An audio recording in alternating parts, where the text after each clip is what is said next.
Shalom jemaat yang dikasih di dalam Tuhan. Siapa yang suka makan?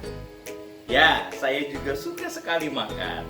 Ya, kalau dilihat dalam pemaknaan sehari-hari, makan adalah sebuah aktivitas yang dilakukan untuk mencukupkan diri kita dan memberi energi yang dibutuhkan tubuh kita, dan juga untuk mengatasi rasa lapar yang kita alami sebagai manusia.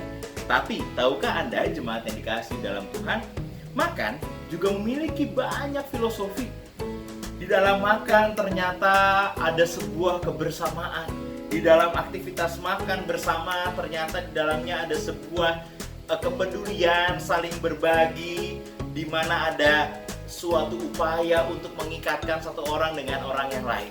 Sehingga keluarga saya sering makan bersama sebagai bagian untuk saling berbagi cerita, saling melakukan sharing bersama, begitu saling berdoa bersama-sama dan juga saling peduli. Apalagi kalau di rumah ketika lengkap semua, kami sebagai keluarga makan dan ibu saya sambil memasak, lalu kalau sudah jadi ditaruh di meja makan dan makan bersama. Dan itu adalah sebuah aktivitas yang sangat menyenangkan. Tetapi karena keluarga saya semua lagi pergi dan saya tinggal sendiri, maka saya memilih untuk masak. Ternyata masak juga menjadi suatu aktivitas untuk menghibur diri dan juga untuk memberi sukacita.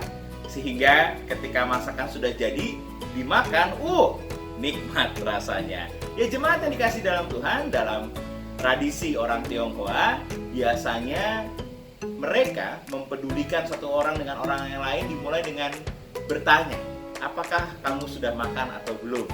Kalau kita jawab belum, ya belum tentu dikasih makan juga. Biasanya dia balas, kenapa belum makan dan sebagainya. Tetapi itu adalah sebuah kesadaran bahwa makan adalah menjadi sebuah bentuk aktivitas bukan hanya untuk mengenyangkan dan memenuhi kebutuhan dasar manusia, tetapi juga untuk saling menghadirkan kepedulian. Di dalam Alkitab kita, Tuhan Yesus di malam terakhir bersama-sama dengan para murid melakukan aktivitas makan bersama dalam perjamuan malam terakhir.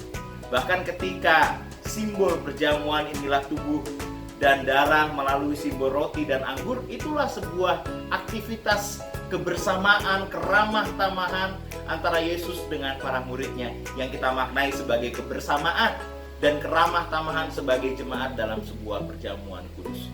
Demikian juga dalam kehidupan jemaat mula-mula. Makan menjadi sebuah aktivitas di mana satu orang dengan orang yang lain menghadirkan kepedulian. Makanya di dalam Kisah Para Rasul dikatakan di situ, setiap hari dari rumah ke rumah melakukan aktivitas makan, dan satu yang lain saling berbagi, saling membawa dan saling memberi makanan.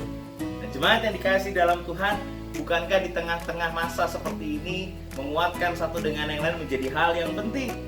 Dan saya percaya itu dapat terjadi dengan aktivitas makan bersama. Bukan lauknya yang seperti apa, tetapi kebersamaan yang begitu mesra satu dengan yang lain.